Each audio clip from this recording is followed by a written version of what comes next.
Very good morning, students. How are you? I hope all of you will be fine. I am your science teacher, and today I am going to teach you science of class 3rd. And today we start new chapter number 7, weather. Now today we discuss part 1. Now see in the book. This is your science book, science of class 3rd. Now open chapter number 7.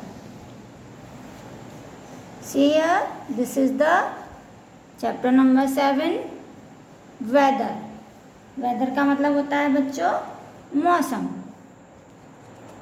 weather हम किसे कहते हैं? Now I read and explain this chapter.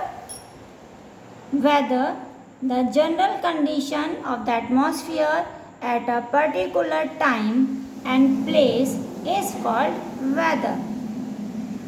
देखियो, एक हमारे जो atmosphere है एक पर्टिकुलर टाइम यानी कि कोई एक टाइम होता है और जगह पर जो एटमॉस्फेयर की जो कंडीशन होती है उसे हम वेदर कहते हैं.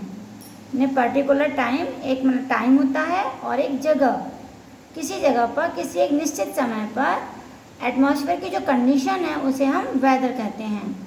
Weather changes every day.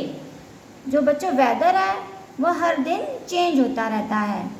It is also different at different times of the day.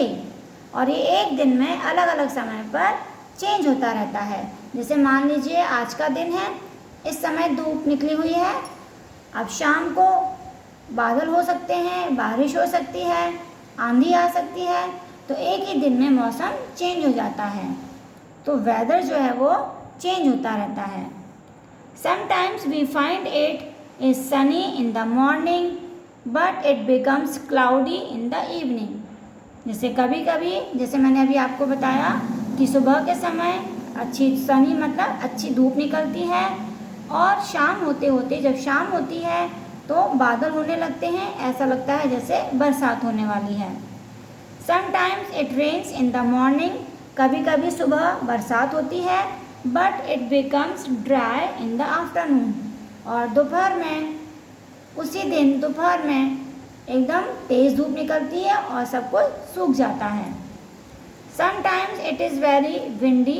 कभी कभी बहुत तेज़ हवा चलती है, but after some time it is काम.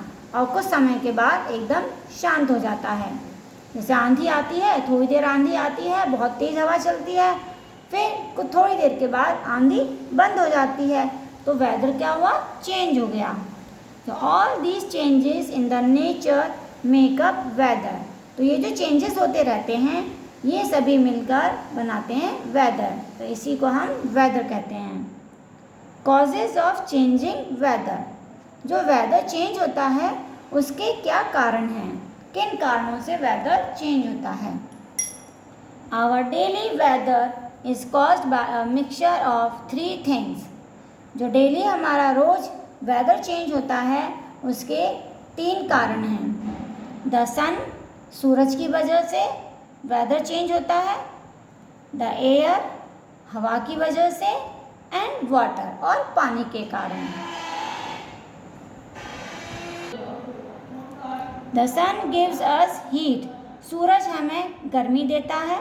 The air blows to make the wind and water makes the cloud. हवा जब चलती है तो हवा लगती है और जो वाटर है, जो पानी है, वो बादल बनाता है. बादल, बरसात और बर्फ.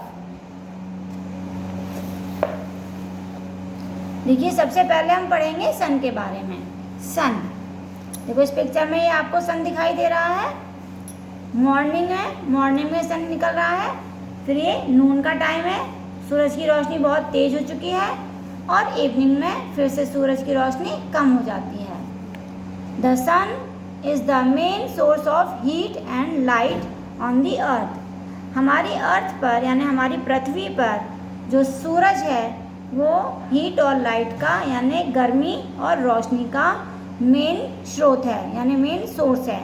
क्योंकि सूरज से ही हमें रोशनी भी मिलती है और गर्मी भी मिलती है. अब गर्मी कैसे मिलती है? अब जब सूरज निकलता है तो गर्मी हो जाती है, तो उसकी गर्मी तो मिल रही है हमें, और सूरज निकलने से हमें सब कुछ दिखाई देने लगता है, तो हमें रोशनी मिलती है। In the morning and evening the sun rays are slanting. सुबह और शाम के समय सूरज की जो रोशनी है वो स्लैंटिंग मतलब तिरछी होती है, टेढ़ी। देखो ये टेढ़ी आ रही है ऐसे, slanting.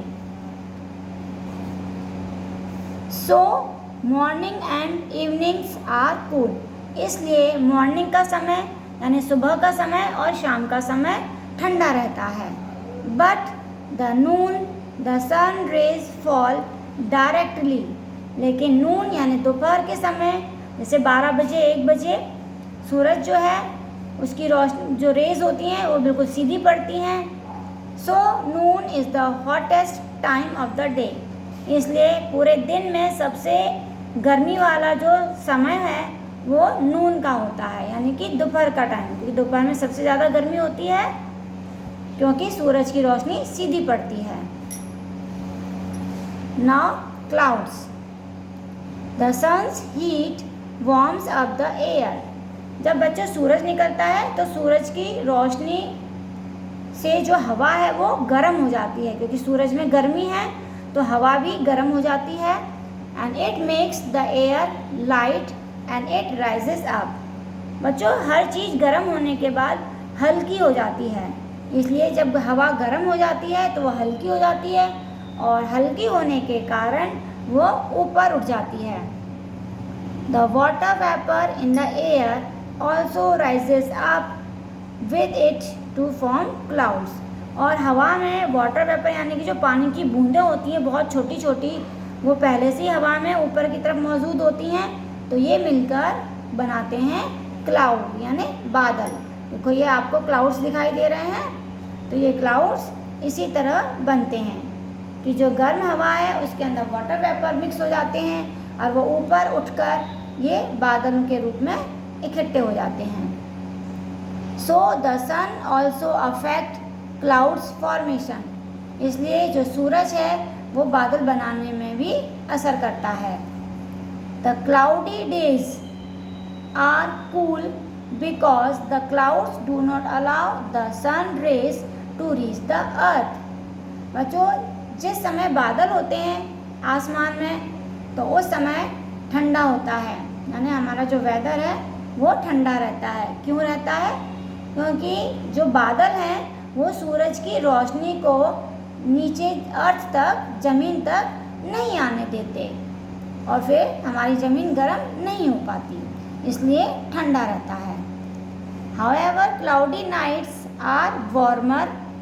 This happens because the clouds do not let the heat of the earth go out into the atmosphere.